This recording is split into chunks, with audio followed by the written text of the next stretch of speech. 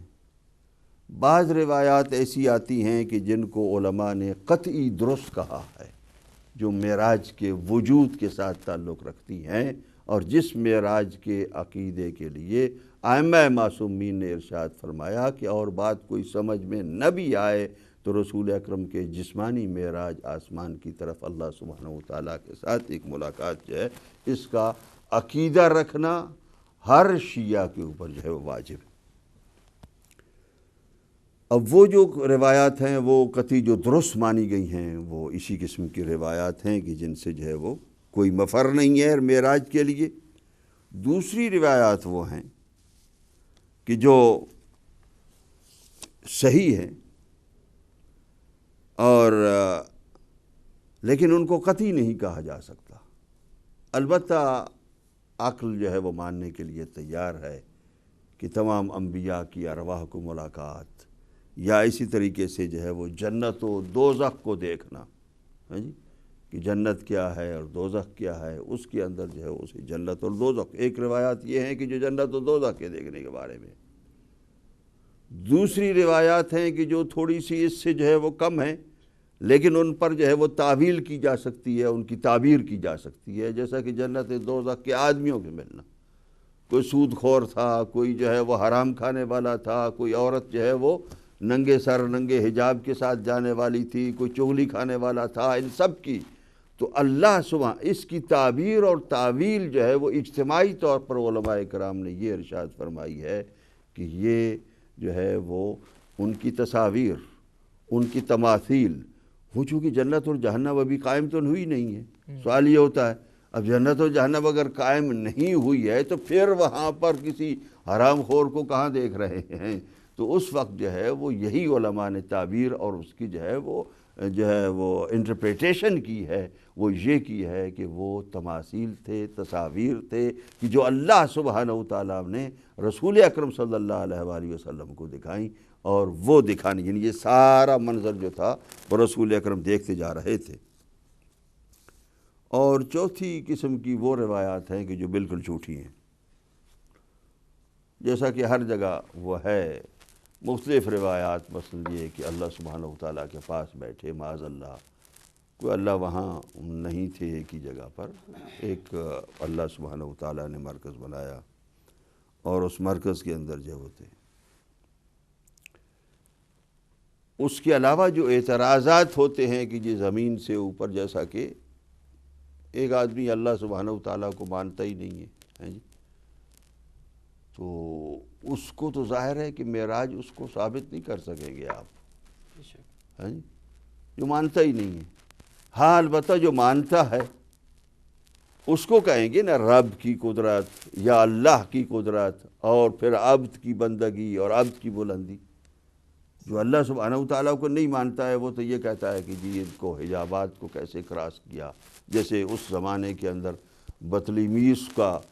فلسفہ تھا، اور اس کے اندر یہ تھا کہ آسمان جو ہے وہ جیسے کہ چھت ہیں، ایک چھت ہے، پھر اس کے بعد دوسرا چھت ہے، پھر تیسرا چھت ہے، پھر چوتھا، پانچواں، ساتواں، اور ان سب کو رسول جو ہے وہ یہ معراج کے اندر کیسے کراس کر کے گیا اندر سے، اسی لیے روحانی مانتے ہیں۔ یہ روایات جو آئیں کہ جی وہ اس سے جا نہیں سکتے ہیں جی، اس لیے کہ راستہ تو بند ہے جی، چھت پڑے ہوئے، 7 چھتوں کو کیسے کراس کیا جی، یا اس کے مختلف جو مراحل ہیں ان کو کیسے کراس کیا۔ تو اس لیے اب روایات جو ہیں وہ اس انداز سے بنائی جائیں کہ تاکہ ہم ان کے مقابلے میں یہ کہہ سکیں کہ نہیں روحانی ہوا۔ اب روحانی کے بارے میں یعنی خواب کے اندر رسول اکرم گئے اور خواب کے اندر معراج ہوا، تو عام ایک وہ کہا کرتے تھے کہ اگر کوئی آدمی دوپہر کی دھوپ ہو اور دھوپ کے اندر وہ بیسن کے پکوڑے جو ہیں وہ بہت سے کھا لے، اور اوپر سے جو ہے وہ لسی پی لے، اور پھر اس کے بعد اے سی کے اندر، اے سی نہ ہو تو کسی ٹھنڈے درخت کے اندر سو جائے، تو جب سوئے گا تو اس سوتے میں وہ یقیناً معراج کرے گا وہ اس حالت میں۔ یعنی یہ اس قسم کی معراج جو ہے وہ اگر خواب کی ہو تو وہ تو وہی معراج ہوگی جو ہر جو ہے وہ شخص جو ہے وہ روز جو جو اس قسم کے لوگ ہیں وہ کرتے رہتے، یعنی رسول اکرم صلی اللہ علیہ وآلہ وسلم کو یہاں بھی نہیں مانا گیا۔ یعنی جو صدمہ ہے، جو دکھ ہے، جو رنج ہے، وہ یہ ہے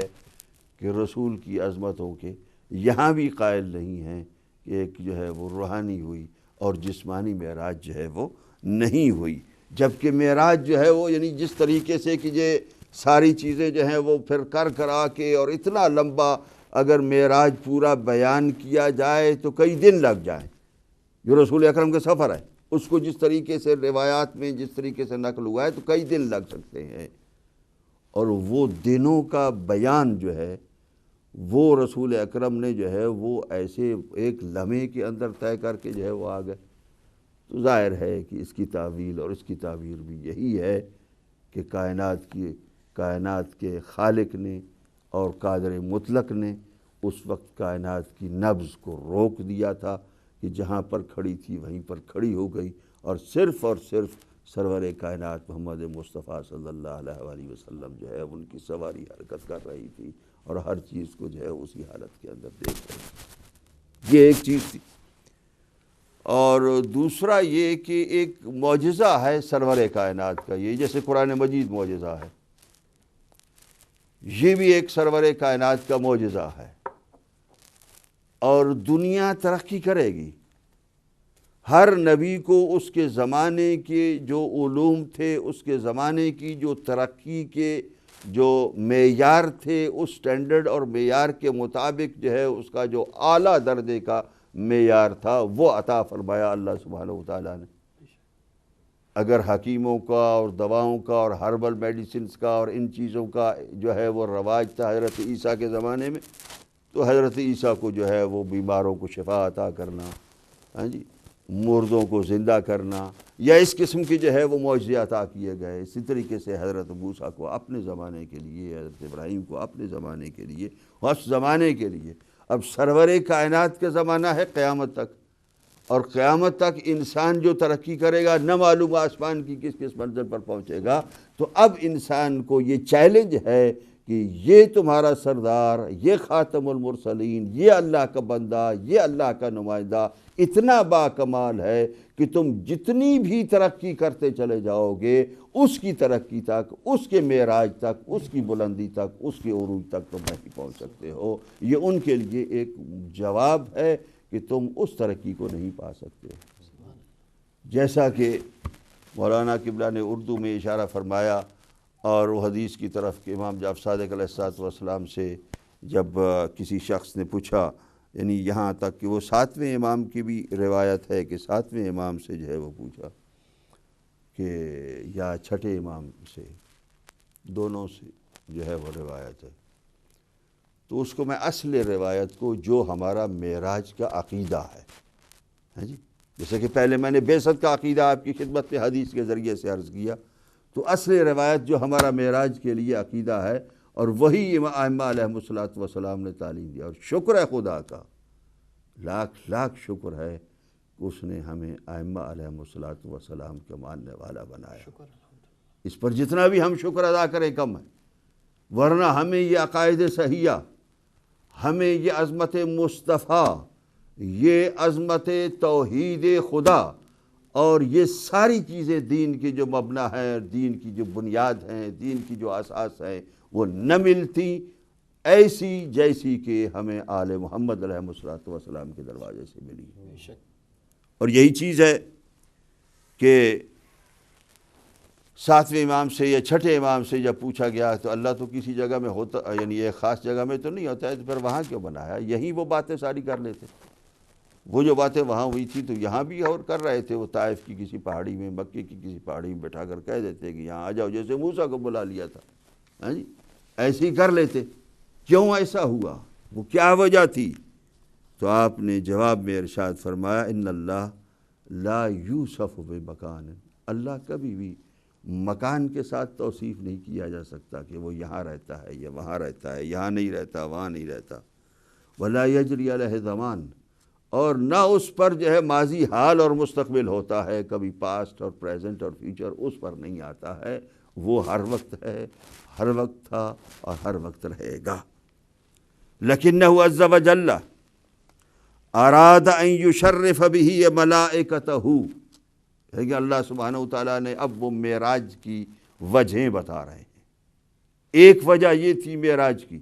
رسول اکرم کو بلندی تک لے جانے کے لیے وہاں پر جو ہے وہ چونکہ وہاں پر اللہ رہتے نہیں ہیں، بلکہ ایک وجہ یہ تھی کہ عز وجل اراد ان یشرف بہ ملائکتہ، کہ اللہ سبحانہ وتعالیٰ چاہتے تھے کہ ملائکہ کو اس کے ذریعے سے، اپنے نبی کے ذریعے سے، اپنے اس عبد کے ذریعے سے مشرف فرمائے، یعنی ان کی زیارت سے ان کو مشرف فرمائے۔ ملائکہ جب یہ دیکھیں گے تو ان کا شرف بلند ہو جائے گا۔ یہ زمین پر رہتے ہیں، جو ملائکہ زمین پر آتے جاتے رہتے ہیں وہ تو ان کی زیارت کرتے ہیں، لیکن وہ ملائکہ کی جن کی ڈیوٹی صرف آسمانوں پر ہے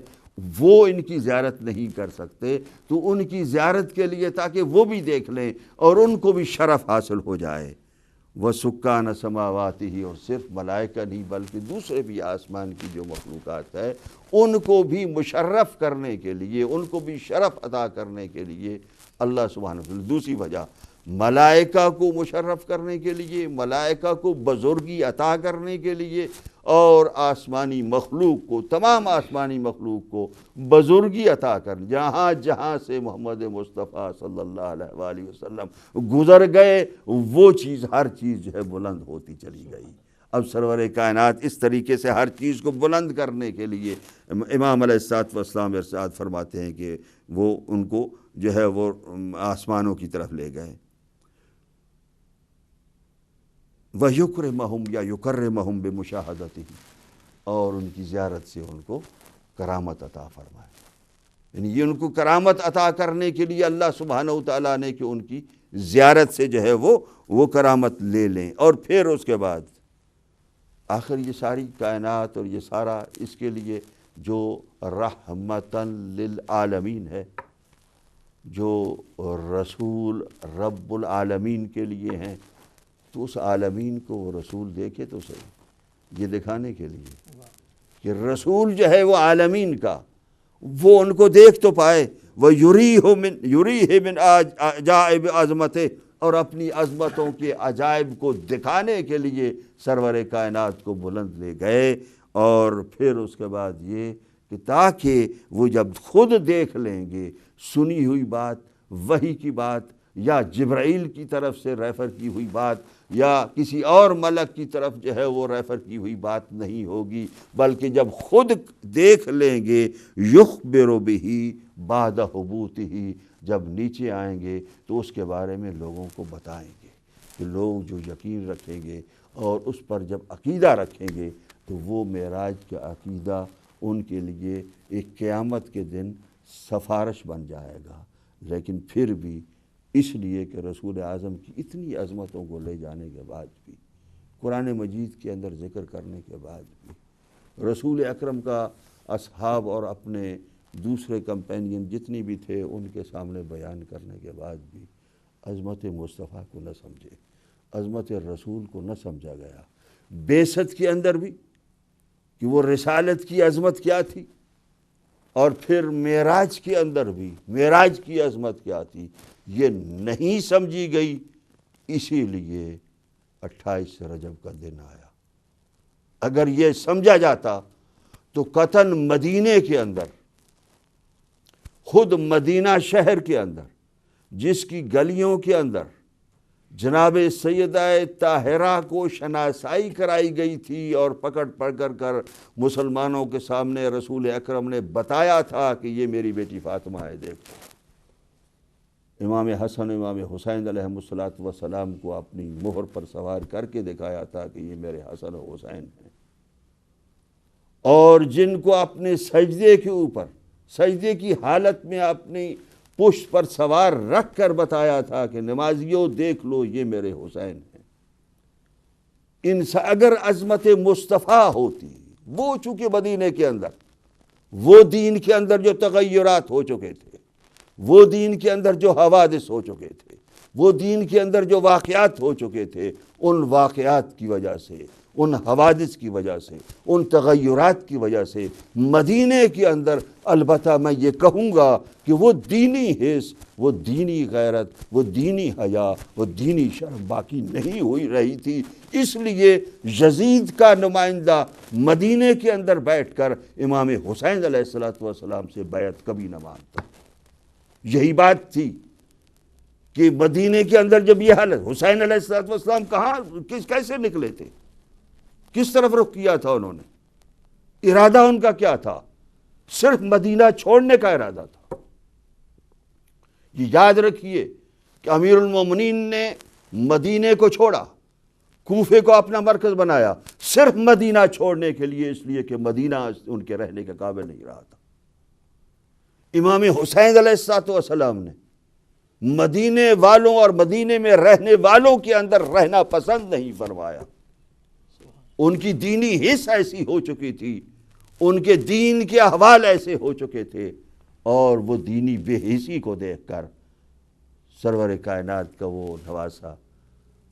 وہ جو نماز کی حالت میں ان کی پشت پر سوار ہو، ان کو مدینہ چھوڑنا پڑا۔ یہ مکے کے اندر مکے کا راستہ کیا، یعنی آہستہ آہستہ چلتے گئے اور مکے کی طرف گئے، اور پھر یعنی وہاں حج کا کیا۔ یہ خود بخود ایک راستہ بنتا چلا گیا کہ ادھر جائیں ادھر جائیں ادھر جائیں۔ خطوط بھی جو کوفے والوں کو آئے وہ آپ کی طرف مکے میں آئے، مدینے میں کوئی خط نہیں آیا تھا جب آپ مکے کے اندر ٹھہرے ہوئے تھے۔ تو مدینے کے اندر جو بے حسی تھی، اگر وہ نہ ہوتی، اور وہ مدینہ کہ جس کے اندر کم از کم رسول اکرم صلی اللہ علیہ وآلہ وسلم کا 10 سال کی محنت اور مشقت تھی، اور اس محنت و مشقت کے بعد ایسے حالات بدلے تھے کہ وہ روح دین کی جو ہے وہ نکل چکی تھی۔ ظاہراً ایک دین موجود تھا، جس ظاہری دین اور جس کے تغیرات اور جو حوادث ہیں، ان حوادث کے ساتھ جو ہے وہ اب دین جو ہے وہ دنیا کے اندر پھیل رہا تھا، لیکن اصل دین جو ہے وہاں پر وجود نہیں رکھتا تھا۔ اس لیے 28 رجب کا واقعہ ہوا، اور اگر یہ چیز نہ ہوتی تو پھر عاشورے کے اندر کربلا کا حادثہ بھی نہ ہوتا۔ اس لیے کہ یزید کو اگر مدینے والے قبول نہ کرتے، مدینے کے اندر اگر معاویہ ابن ابی سفیان کو یزید کی بیعت لینے کی جرأت نہ ہوتی اپنی زندگی کے اندر، تو یقیناً یہ 28 رجب کا واقعہ نہ ہوتا، جو 28 رجب کا واقعہ بنیاد بنتا ہے، اور سید الشہداء کی ایک اس فکر کا وہ ایک یعنی اثر ہے، اور ظاہر ہے کہ آپ کیا سوچ رہے تھے مدینے کے بارے میں جب نکلتے ہیں، اور کس انداز سے جو ہے وہ چھوڑ کر نکل رہے ہیں، کچھ کہے بغیر، کچھ سنے بغیر،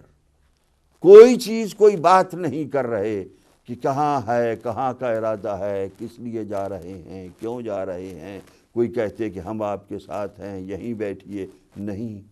ولید کے دربار سے واپس آئے اور طے کر لیا کہ ہم نے مدینے کو چھوڑنا ہے، اور مدینہ کو چھوڑنے کے لیے آمادہ ہوئے، اور کربلا میں جا کر شہید ہو گئے کہ مدینے والوں، تم نے میرے نانا کی عظمت کو نہیں سمجھا، لیکن میں اپنے نانا کی دین اور نانا کی عظمت کو دنیا کے اندر، کربلا کی تاریخ کے اندر ایسا سمجھاؤں گا کہ دنیا پھر شاید کسی وقت بھی نہیں بھولے گی۔ یہ عظمت مصطفیٰ کے لیے اور دین مصطفیٰ کے لیے کربلا کا حادثہ اور واقعہ ہوا، کہ جو یقیناً ہمارے لیے صدمات کا پہاڑ لے کر آتا ہے، غموں اور دکھوں کا ایک بہت بڑا بھاری بھرکم بوجھ لے کر آتا ہے، لیکن اس کے ساتھ ہی زندہ رہنا ہمارا دین ہے، ہماری شریعت ہے۔ اگر اس بھاری بھرکم اور اس پہاڑ جیسے عظیم غم اور دکھ کے ساتھ ہم نہیں رہیں گے، تو وہ دکھ کے بغیر زندہ رہنا بھی یہ دین مصطفیٰ کے خلاف ہوگا۔ سبحان اللہ، سبحان اللہ۔ ناظرین، آپ حجت الاسلام والمسلمین مولانا ظفر عباس ملک صاحب کی گفتگو سماعت فرما رہے تھے۔ آپ نے اپنی گفتگو میں اتنے سارے نکات پیش کیے کہ ان میں سے کسی کا انتخاب کرنا اتنا آسان نہیں۔ وقفے میں تھوڑا سا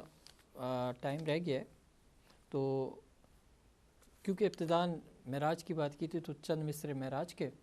آپ کی خدمت میں پیش کرتے ہیں کہ آج کیوں یہ آسمان سجایا جا رہا ہے، آج کیوں یہ آسمان سجایا جا رہا ہے، لگتا ہے کوئی مہمان بلایا جا رہا ہے، جنت میں کیوں کھڑی ہے سج دھج کے یہ سواری، ایسا کون ہے جس کے لیے فضاؤں کو مہکایا جا رہا ہے۔ یعنی ان مصروں کے بعد جیسا کہ ہمارے علماء کرام نے کہا کہ یہ معراج روحانی نہیں جسمانی ہوئی تھی، اور بڑی تفصیلاً گفتگو کی ہمارے علماء کرام نے، اور یہ گفتگو آپ آگے جاری بھی رہے گی۔ ہم آپ سے دوبارہ ملتے ہیں ایک اور وقفے کے بعد، اس وقت تک کے لیے ہمارے ساتھ ہی رہیے گا۔ خدا حافظ۔